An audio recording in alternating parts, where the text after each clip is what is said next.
your hands together for Ava.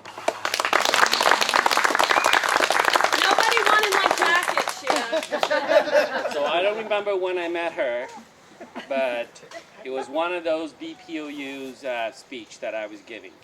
And right before I went up on stage and said something, she pulled me aside.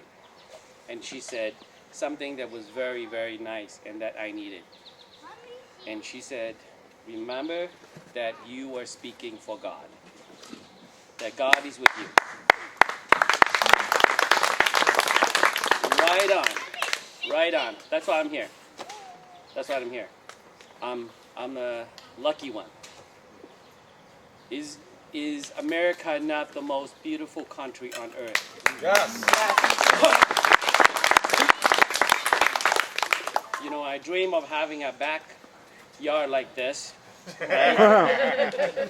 and because I'm running, I actually get to experience it. So, Sasha, thank you. That's right. Thank you. You live the American dream. What's beautiful of this, America, is that we are safe here. No one is burning us down. No one's going to come out and shoot us. Right? You can enjoy this place. It's yours. No one's going to come tomorrow and go, you know what? I want your store. I want this. I want that. And they burn it and they take it away. That's why America is the most beautiful and the envy of the world. Now, a little bit about me. Yesterday I was a refugee. About half a century ago, my parents went into the jungle of Laos and cleared an airfield. They did that with all of the villagers because 3 angels instructed my dad in his dream. It's a true story. They tell us all the time. And I asked my dad, I said, why did you go out? He goes, they were so insistent. There was 3 of them, they dressed up in this long robe like Jedi. And he said, they told me that I've got to go and clear the field, so I asked him why, and they told me this. They said, if you go and clear that field, and after you're done with that, you will put a pole and a white cloth or something on it. In about a couple of weeks, the most powerful nation on earth will land on it. My dad's like, oh, I guess, I mean, you know, who's the most powerful nation? We didn't know anything about America then, okay? We've never seen an airplane. We don't have TV, no radio. You know, we're out in the jungle. And so my dad did that. And 2 weeks later, a helicopter with Americans land on top of that flag. And out of that airport became a CIA base. And that thousands of monks and enlisted soldiers like my dad would join the American forces. And that we would fight for freedom in America for 15 years for standing still against the North Communist Vietnamese. And in that conflict, we would lose 30% of our population. So we understand something that about freedom is not free. We understand something about the, paying the ultimate price, and that we need to treasure freedom. The freedom that we have today. My story is that we need to treasure today what we have here today. Because we lost so much for it. And we lost and died for America when we didn't even know what American stood for, except an instruction from the Creator and God Himself, saying that you need to help America, you need to fight for America. And all that sacrifice that we made did not go in vain. For the last 40 years, once we arrived here as refugees, oh, by the way, in order to come to America, they have to check to make sure that my dad fought for America. But he did pass the test. And so here I am, right? Thank you. My father since passed, but his spirit is with me all the time. That's right. So for the last 40 years, we have worked hard in America. And because of America, we're able to get the education that we need. and that now we have achieved the American dream.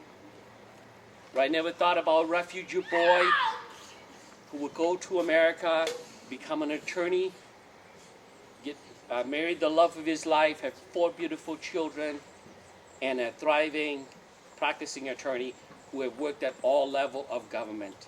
All of that is possible because of America. That's what I'm running.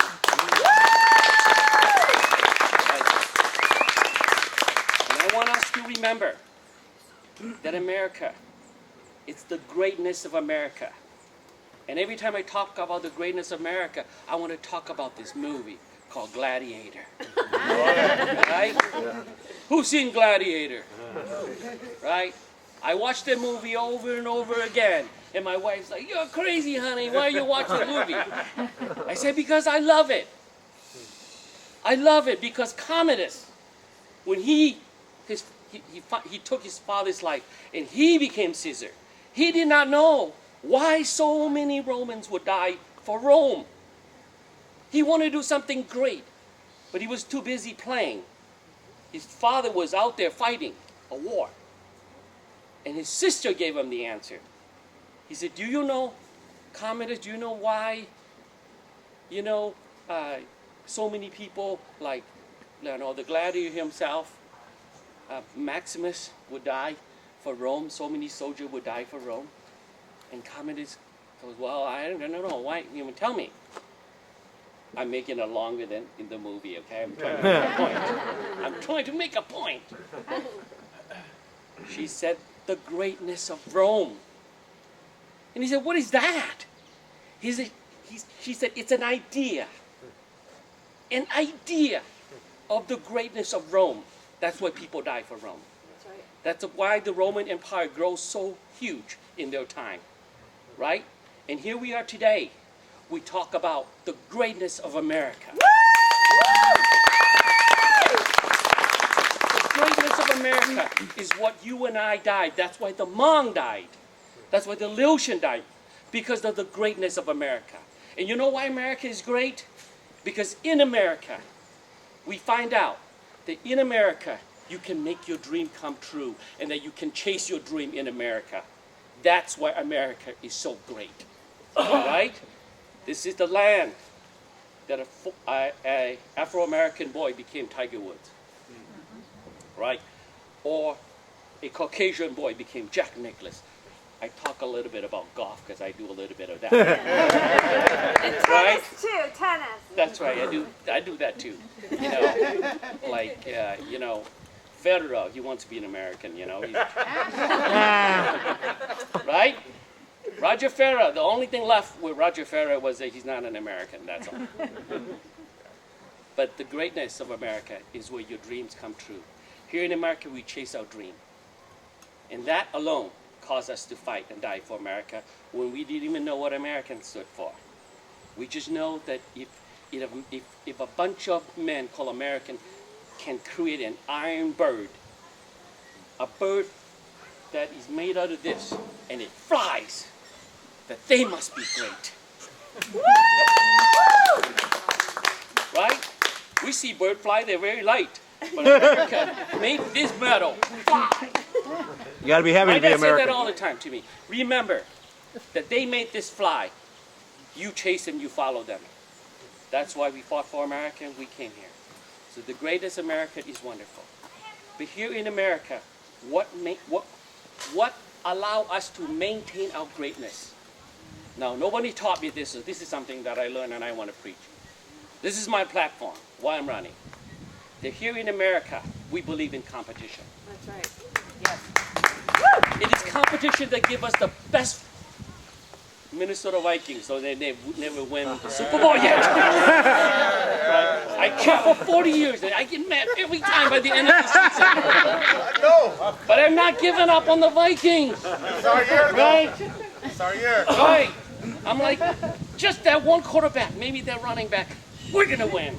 Right? And we watch it again. They fool us every year. Yes. But we respect football and we respect the best team. Why? Because of competition. Not just any type of competition. It's not cheating. Right? where you can trick people or maybe pay people off. No. In football, you have plenty of referees to make sure that everybody play by the rule, that it's a fair competition. And when you win in fair competition, you get the respect of the world. That's why when the Super Bowl, whoever wins the Super Bowl, we respect them because of all the referees out there, right? And we can use that competition and fair competition on anything that you want to talk about. That's how I'm going to solve all of the problem in America. You know what's happening with our health care, why the premium is so high? We got rid of competition. That's right. Yeah. Right? And hey, our officer, police officer, don't throw them away like the Vikings, right? We haven't given on Vikings, we should not give up on our police officer.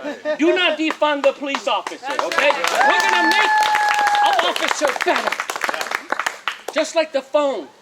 This thing used to be humongous, right? But now it fits in the palm of my hand. I can call the world. This technology, because we did not give up on it. We can do the same thing with our police officer, right? If we can put a man on the moon and we can develop this phone, we can definitely defeat this COVID-19. Let's see something a little bit about the president, or what he has done. People don't give him enough credit. That's right. People complain about what the president, he should have done this and he didn't have a plan. Yes, he did. Nobody listened to it. Especially the DFL, the left. Nobody listened to the president when he tried to bring everybody together. He said, we're going to open together, we're going to work together, we're going to do this together. No, you can't do that. You don't have the right to do that. So the president said, okay, well then go and do it yourself then. Right? And then they do, and they fall miserably on their face, and they go, well, that's because you didn't lead us. Right? Is that what you're hearing? That's what I'm hearing. Well then, he said, okay, well, you guys feel miserably, so I guess I'm going to be back on leading. He goes on CNN, he said, oh, it doesn't look so bad. We're going to work together, and maybe we should try masks now.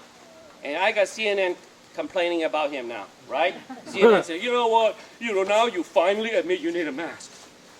I said, listen, not even the scientists understand this virus.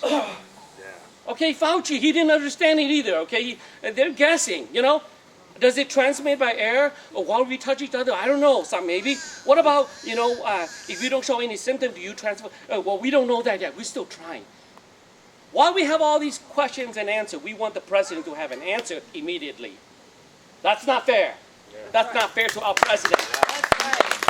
Okay? He brought all the companies together, remember? And he said, build me all the ventilators that you can. And they did.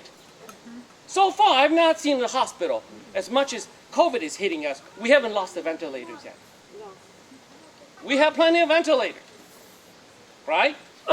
And yeah, the mask we're selling, we have millions, We didn't think we need them because we thought maybe this virus is going to go away. Looks like it's not going away. I'm pretty sure the president can order all of those N95 back into our country because we're giving it to other countries.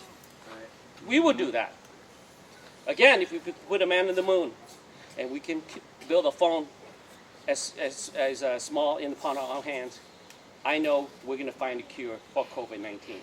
It's just a matter of time. So do not lose hope in our president. He's trying every day. A lot of people told me, if you run for, put this on national news. A lot of people told me, don't support President Trump. There are people that don't like Trump. I'm like, go ahead. Put anybody out there. You think Biden can do better? Right? Put this guy out there. I'll have a plan. No, right now, I want you to do. What have you done? You're already running for office. I want you to come up with a plan. What's your plan, Biden? Have you assembled people to create the ventilators? Have you been out there talking to companies? How do we quadruple our supply?